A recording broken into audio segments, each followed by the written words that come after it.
I did. I don't understand why camera's not working.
All right, and here we are. Welcome to this special live episode 56 of Field Pass Hockey's AHL podcast, The Holy Grail. Today, we are live from First Energy Stadium in Cleveland, Ohio, as the Cleveland Monsters are set to host the Wilkes-Barre Scranton Penguins in the 2023 American Hockey League Winter Classic. So today, I'm joined by Andrew and Zack, and we're here, of course, to talk about the last week in AHL hockey. And also, we're going to be checking in with Cleveland Monsters head coach Trent Vogelhuber, also joined by players Brett Gallant, Trey Fix-Wolansky, and from the Wilkes-Barre Scranton Penguins, we have Alex Nylander and Jackson Ivany that will be checking in throughout our broadcast today. Now, we always have to have a little bit of an introductory question. And guys, I want to know, what are your predictions for this game today? Andrew Rinaldi here from the Chicago Wolves and Grand Rapids Griffins beat. You know me, you love me. I'm feeling it's a bright and sunny day. I'm going Monsters win here. I don't know. I like the way they've been playing lately, and they've got a way healthier line that's been you've been seeing all year. I think they're going to be coming out fired up in front of the home fans, and I think we're going to have a good one here for the hometown boys. Yeah, and I'm Zack Bauer, and we really do have an exciting one. And I think that it's important to kind of realize the context of this game, which is, the Wilkes-Barre Scranton Penguins have been struggling today, and Cleveland is just kind of getting back on that horse. So I think it's a critical matchup for both. If you ask me, it's going to be a Cleveland win, but it's going to be close. Hey everybody, Corey Swartz here back in the studio. Looking forward to experiencing this game with you guys here today. I'm pulling for Wilkes-Barre here a little bit, surprisingly. I just watched the Penguins play Hershey on Wednesday evening. The Penguins, although they're struggling, it's an interesting situation because although they've struggled and there's some areas of their game they really need to clean up, I really like the way that they play. They kind of, they still have that that rough and tough kind of attitude that is synonymous with Penguins hockey, right? So, they're a little battered, a little beat up. I'm really interested to see. I mean, Cleveland's a much improved team, so I think it's going to be a really strong matchup here today. So I'm very much looking forward to seeing how things unfold here today, for sure. I think it's a very intriguing matchup to have for an outdoor game. And I'm Deana Weinheimer, managing editor here at Field Pass Hockey. And, you might call it beat bias, but I'm going to have to go with the Cleveland Monsters on this game. It is a beautiful day here at First Energy Stadium, and this game means so much to them. I mean, they've got a record-setting game for, fan favorite Brett Gallant here, and yeah, I'm just going to have to go with that. We'll get into a little bit of the specifics why later, but my pick is for the Cleveland Monsters. But before we get going here, there's always a big question when it comes to these outdoor games, and that is the weather. It was a bit dodgy here in Ohio yesterday, but on Thursday night, Zack and I sat down with my co-managing editor here at Field Pass Hockey, Matthew Harding, and he's also a bit of a weather expert, a little bit of a meteorologist here, and he gave us a thorough rundown of what the weather's going to be like and how that's going to impact the ice. So while action gets kicked off here, we go through all the pregame festivities. Let's join this deep dive of how this is going to impact the ice today. It'll be just 1 minute while I get that teed up here. Matthew Harding, thank you once again for joining us here for this special edition of the Holy Grail podcast and kind of kicking things off here a little bit. We do want to talk about the weather, of course, in the outdoor games. That is as much of a factor as practically anything else. In most of Ohio, anyone who's in the area, who's in this part of the country knows we really haven't had a traditional winter, especially in recent weeks. It's been downright balmy with temperatures, at least here where I am in central Ohio, 50s, 60s. It got up into the 70s earlier this week. In Cleveland on Wednesday, it got up to 61 degrees, and it really hasn't been below freezing since about midnight on Monday. But of course, this ice surface has been up for a few weeks now, but I'm kind of curious how these temperatures might impact the playing surface here. By game time Saturday, you guys will be back into a north wind, which will draw in colder air. So the actual ice surface won't necessarily be impacted by the antecedent warm conditions because the ice is already they have super cooled water that goes into the ice and continually refreezes it. The way that they do it is they bring a full ice freezer on site, and then they pipe in the super cooled water just like they would in a regular arena. So the two things that I think would really be detrimental to the ice is obviously rain, and then the second one would be sunshine. And you think, well, gee, sunshine on ice makes sense because you're warming the ice and then you're getting it to a temperature where the super cooled water doesn't have a chance to actually work. So if you're playing in the weather lottery, if you really want a great outdoor classic game, you probably want it to be a little cloudy with maybe a breezy north wind and temperatures in the 30s. And I was looking at some stuff as we're recording this on Thursday evening that would indicate just that you're going to hit all aspects of the weather lottery there for the game, where you have some clouds, a nice north wind, and temperatures in the 30s. I say nice, relatively speaking, because as you mentioned, Deana, it's been warm across a large part of the country this winter. We can, and without getting too deep in the weeds, you have to thank the high pressure system that sits off of the Atlantic coast of the United States, and that has just shoved the storm track well north. And at times it's made it very balmy, 60s and 70s. And we've actually had some spring-like thunderstorms across parts of the Midwest, and we'll have that again on Friday before the game on Saturday. So talking a little bit about that as well, I mean, when we look at kind of the cloud cover that we're expecting, what will that bring an impact on the ice during that game? Well, cloud cover tends to hold in the warmth. And so if you have temperatures in the 20s and 30s, what that will do is instead of the sun baking the atmosphere and warming it up, the cloud cover actually acts as a lid, and it will just hold the warmth or the temperatures at steady state basically. So I think we're looking at a game time temperature on my handy dandy weather charts, which, I mean, these are all doomed to fail at some point, but looking at game time temperatures in the mid 30s, mid to upper 30s, I think that that's optimal, especially with a cloud cover and winds coming off of the water. You're going to be able to keep that.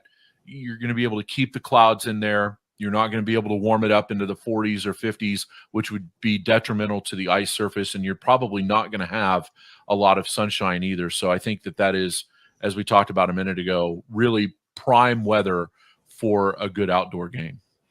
So you kind of already talked about the lake a little bit, and Lake Erie possibly could play a factor in this game.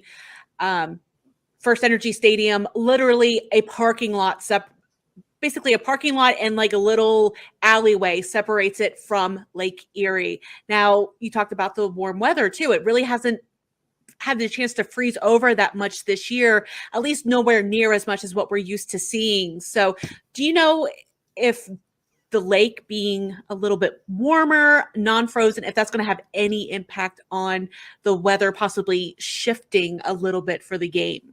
I don't think it will, because what's going to happen is there's going to be a storm system that moves through the area on Friday and into Saturday morning, and you'll have waves of rain during the day on Friday. So you probably will not have practice on the ice Friday afternoon at all because of the waves of rain that'll be moving through. And then what will happen is, as the storm moves by, the winds will turn to the north, and you may have a little bit of snow very early Saturday morning.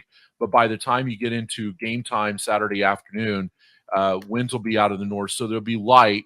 And really, for lake effect snow to be in the Cleveland area, you really need to have a very long fetch from Lake Huron down into Lake Erie and into the city of Cleveland. So I don't think, and there's no indication in the modeling right now that is going to take place, because the storm system has really just taken all of the moisture with it off to the east. So it does look like there, like I said, maybe some lingering clouds on the backside. But overall, for this event, the wind, the lake, the role the lake may play may actually make the winds just a little bit stronger. With hurricanes, we talk about this all the time. The winds are able to come all the way down to the surface because there's no friction from the land. It's the same principle when we talk about it on water as well, on lakes, where the wind is able to go all the way down to the surface and be a true 40 or 50 miles an hour because there's no friction. So with First Energy Stadium sitting literally on the lakefront, you may actually get some stronger wind gusts that might actually swirl in the stadium a little bit than anything there. So I think that may be the only thing, that the only way that the lake plays into the contest at all. I know you're not much of an ice hockey rink expert, Sure. like all of us, but I mean, in terms of that rain that's coming in Friday, what does the constant refreezing have on the ice at all? Is that a concern that the ice just might not be as good because we had so much rain and that melted a bit of the ice and then it had to refreeze? Well, not knowing the state of the ice now, whether they have a cover over it or not, I'm not able to say with any certainty. What I would tell you is that if you were to, if you were to put like an inch of water on that ice, an inch of rainfall on the ice, it probably would impact that a little bit. Is it enough that it isn't going to be a playable surface? I don't know. I just am not that skilled in ice maintenance, to be honest with you. But I just go back to the outdoor game that Bakersfield had several years ago, where they tried to play that game, couldn't. They covered the ice because of the rain, and then they tried again a little bit later, I think the next day. And we saw this as well in the NHL with an outdoor game that they had before. I think it was a couple years ago, where the Capitals and Pens played, and they had rain interrupt that as well. And it just makes it's not what it will do. The rain will actually get in there and stop the friction of the puck. You won't be able to move the puck at all. So because you're adding friction of the non-melted water in on top of the melted water. So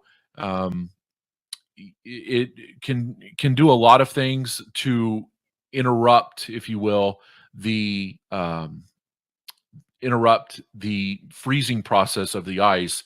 But I would suspect that the ice crews have done this enough and have kind of rehearsed for this enough, because they've taken this kind of construction to places where it rains more times than not all seasons, and they're pretty well versed in this. So I would suspect they have that ice covered in advance of the rain on Friday.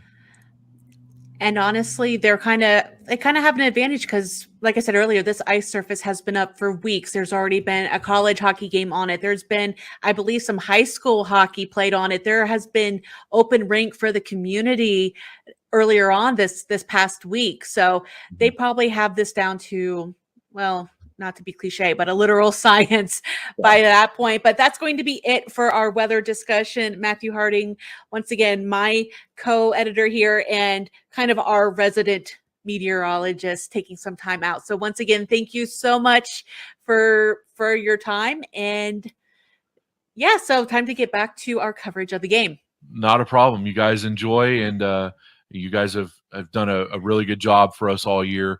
Thank you very much for your leadership, Deana, and for all the work you guys do. Love the podcast, and just happy to be a small part of it. So go have some fun.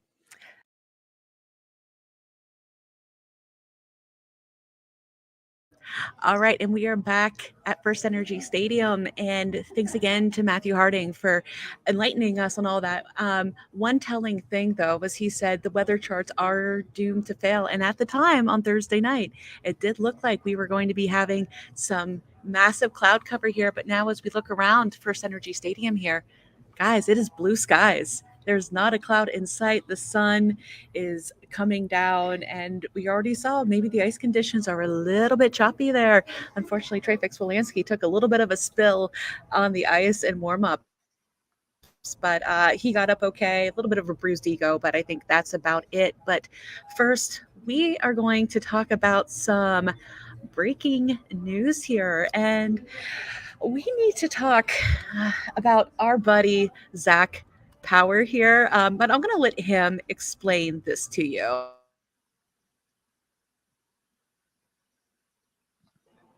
I think there's some important context here. And I think you guys should know that this was my first NHL game that I attended over on Friday. And, I wanted a little memento rather to kind of take that home with me that I'm able to bring back to Canada. So I went down and I said, you know what, I'm going to get a jersey made up. I'm going to get a custom jersey. And I kind of took some time to kind of think about this and what I wanted, right? I wasn't so big on like a Johnny Gaudreau Blue Jackets jersey, but I wanted something. And given the recent events of goaltending in Columbus, I thought it would be a little humorous to make a Jonathan Quick jersey and kind of joking around and floating the idea. And then this happened. Um, Little to say, I had it made and it kind of went somewhat viral. And I kid you not, I had it on for maybe 45 seconds. And someone came up to me and said, wow, that's a Jonathan Quick jersey. And that's when I knew that, okay, well, this is going to be something. I had that jersey on long enough to go get a slice of pizza. And then someone snapped that photo of me. And here we are. So things kind of went viral. There's at least quarter mil, half mil now just on a couple tweets alone, not alone Facebook. And I ended up on TikTok somehow. So I don't even have a TikTok. So here we are. But yeah, it was a crazy sequence of events and definitely a memory I'll never forget.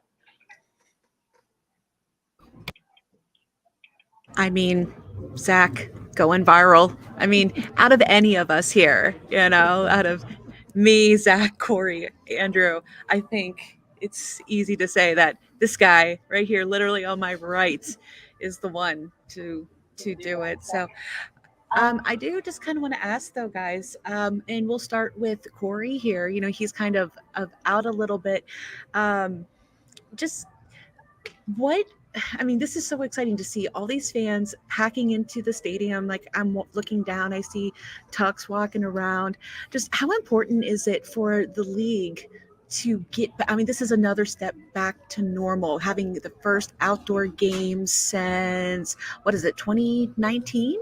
I think 2018, January 20th, 2018, between Lehigh Valley and Hershey. So yeah, Corey's the perfect one to talk about this at Hershey Park Stadium, where Lehigh Valley unfortunately beat his Bears 5-2. But just some general thoughts there.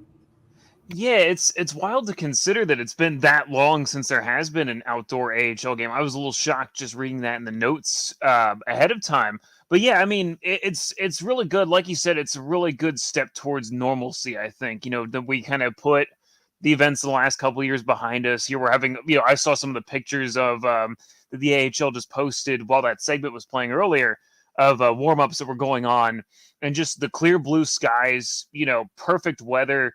Neither of the Hershey games were really like afternoon games. They're kind of like, at night or early evening, I think, in the case of the original game in 2013.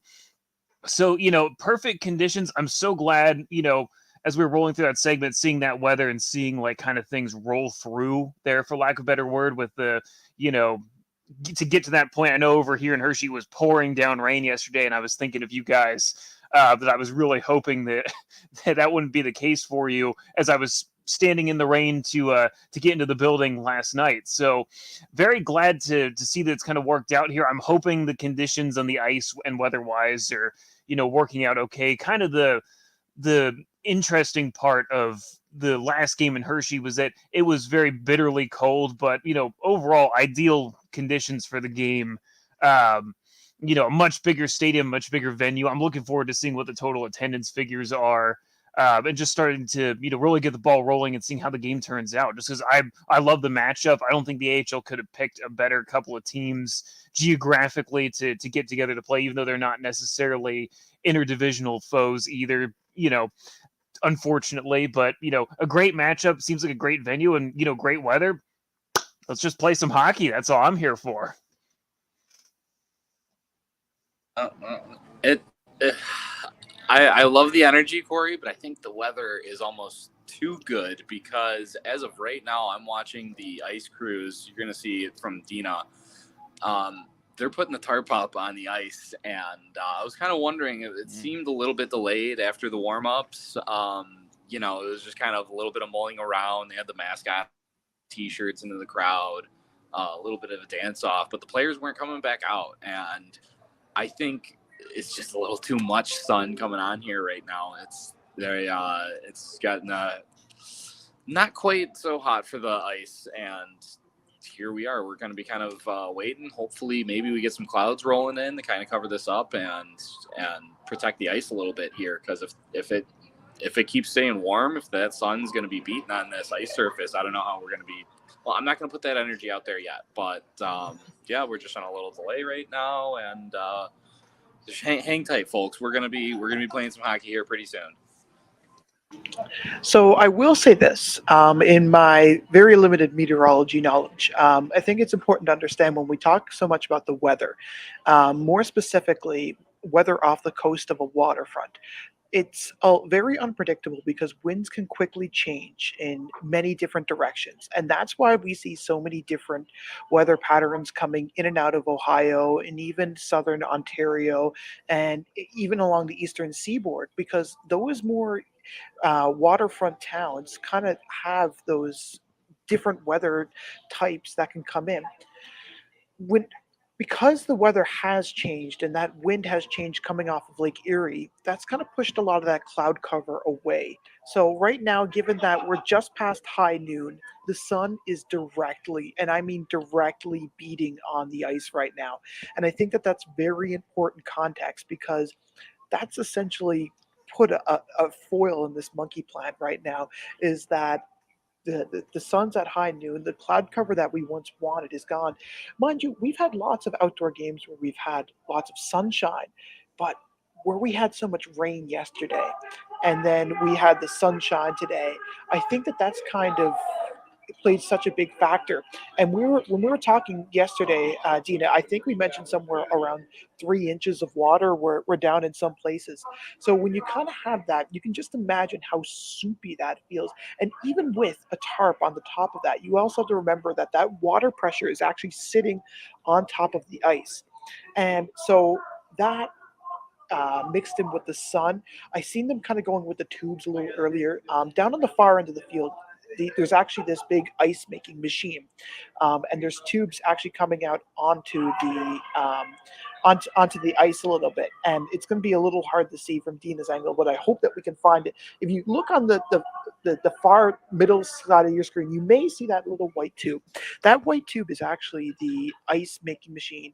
Right now, it seems like they're prioritizing the half that's, I believe Cleveland would be defending first. So right now, as it looks like they're kind of prioritizing that a little bit because that's where the sun has primarily been sitting, especially in the early parts of the day, and you can kind of see that in throughout the day.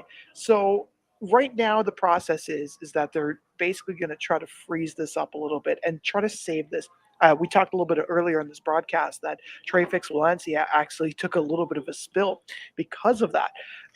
So what's going to happen next is basically anybody's guess, you know.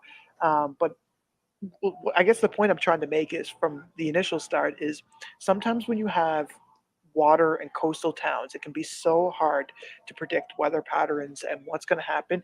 And winds can change in such a snap. And I think that's very important to understand.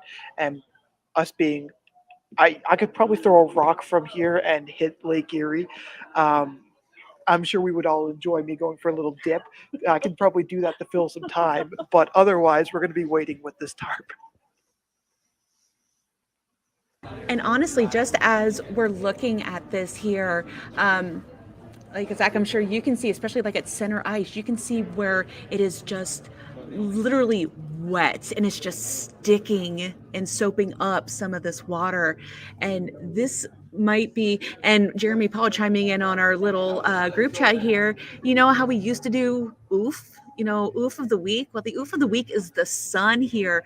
100%, because even as of this morning, kind of continuing on this weather discussion here, yes, this is actually a hockey podcast, we swear, but like even this morning, it was calling for thick cloud cover, gusts of winds up into the 40-mile-per-hour range coming off the lake. And then, as we're coming into Cleveland, there was a little bit of blue sky around 10:30 this morning, but it was largely kind of socked in by clouds. And then just out of nowhere, clouds are gone. So this is kind of a best yet worst case scenario, depending on how we look at it here. We are probably going to go into a little bit of an unplanned intermission here. So we're going to go ahead and put that graphic up while we try to troubleshoot here and try to see where we're going to be going with this. But I am seeing up, and here they come with a second tarp to get that east. I guess I'd be the 1 second.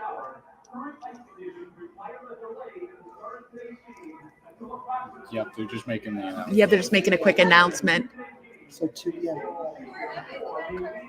Okay, so they're looking at possibly going around 2 o'clock, it sounds like. You know what? I don't think that this is going to happen at 2. I can't see a half hour just simply isn't enough time.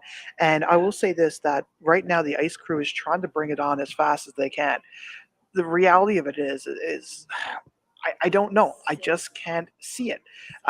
When the sun will change a little bit, but are they saying 6 o'clock now? Okay, so 6 o'clock is the new start time, folks. That will give it plenty of time. 2 o'clock, definitely. So breaking development. 6 o'clock is now the start time. So I think I'm going to go get a bowl of chili.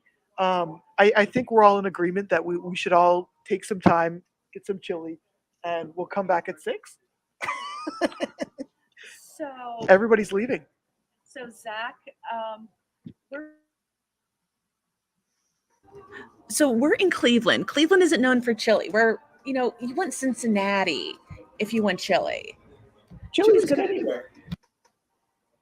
He doesn't know about Skyline Chili. So for those of you who may be tuning in from Wilkes-Barre, Scranton, or I know we got a large following out in Great Britain and Czechia. So if you're tuning in from there, hello. So Cincinnati is known for their Cincinnati chili. It's got a little bit of cinnamon in it. It's got like Skyline Chili has the market cornered on that, and they have something called a three-way. So it's got spaghetti on top, and it's got melted cheese. It's pretty good. But yeah, we are in a massive delay here. And, you know, in a couple of our previous podcasts, we had kind of talked about this, about how we were kind of concerned about a 1 o'clock start time. And yeah, for the fans, having the sun is a good thing. But for this ice, it just, I mean, the sun even really hasn't been out all that much, but just with the angles, it just killed this ice here. So the Outdoor Classic in a delay until 6 o'clock p.m. This ice crew working diligently, but I'll try to turn my monitor around again so you can try to see here just how you can see the tarp just sticking to the ice there. So I think what we're going to do, and I feel kind of bad because we're going to end up losing Corey on this because I know he's got a Hershey Bears game. But I think what we do kind of want to talk about first while Corey is still here, and I know Andrew has been kind of pumped to talk about this. I want to talk about all of the goalie action last night because we talked about the chaos that was Zack in his Jonathan Quick jersey. I want to talk about that chaos in the American Hockey League last night with, and these are kind of like my swipes for the week, is that Zack started this whole huge chaos with goalies. And first, do we want to talk about the goal or the big fight first, guys? Corey, you're not here. You make that decision for us. I wouldn't want to take away from Andrew being able to talk about what he wants to talk about here. I saw it in the group chat last night. I was thinking to myself, like, we just gotta let Andrew roll with this one first. To take over here, it's I feel like this kind of energy following this kid has been unlike anything we've ever seen in this league, and it all kind of culminated in what happened last night. I even asked him when I went to Chicago back in January, like thinking what his goal song would be if he did score. And his response was he thinks about it so much that he couldn't even pick one singular song. So the fact that like he's put that energy out in the universe only for it to actually come to fruition. And I almost started losing my mind in the car as we were driving home from the Blue Jackets game because I saw the Wolves just tweet out that Pyotr Kochekov actually scored a goal.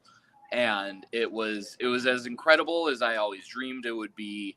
And this kid has such an infectious energy that, I mean, you saw the celebration sitting there at center ice. I mean, the entire Manitoba Moose organization saw it, and they weren't too happy about it, as we saw with their captain trying to pull Piotr's head off after he was done scoring. But it was just the emotion that, you know, you see all those guys on the bench that were so happy for this kid. It really he takes this team and this roster and his teammates to another level with that energy that he brings into the lineup.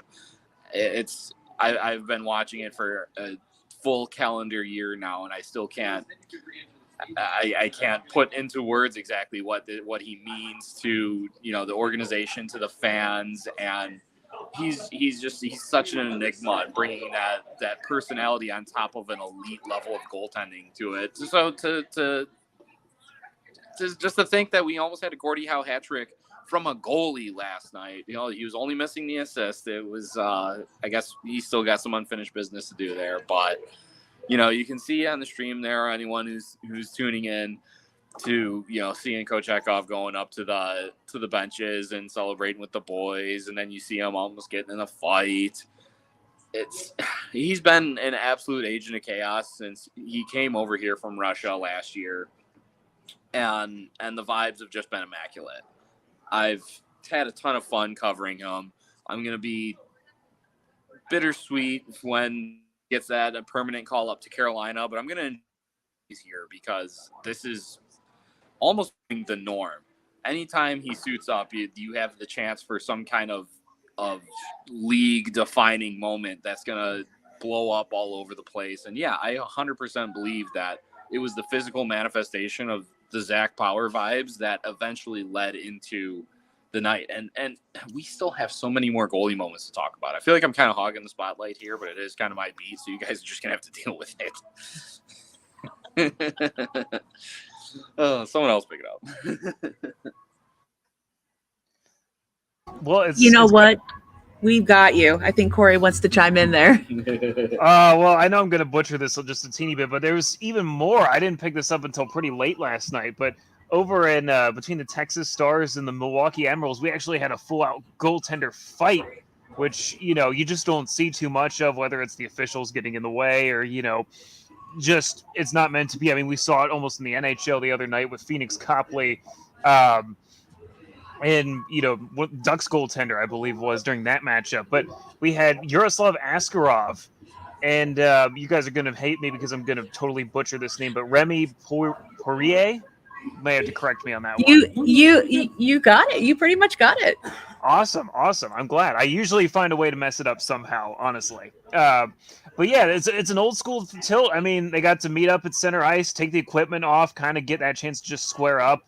And man, I mean, you score a takedown right there. A couple of good punches thrown. I mean, it was speaking of Phoenix Copley, who had a couple of goalie fights in Hershey. It's not every time you get to see some actual genuine punches thrown, but you could just see here on the replay, it's a perfect storm.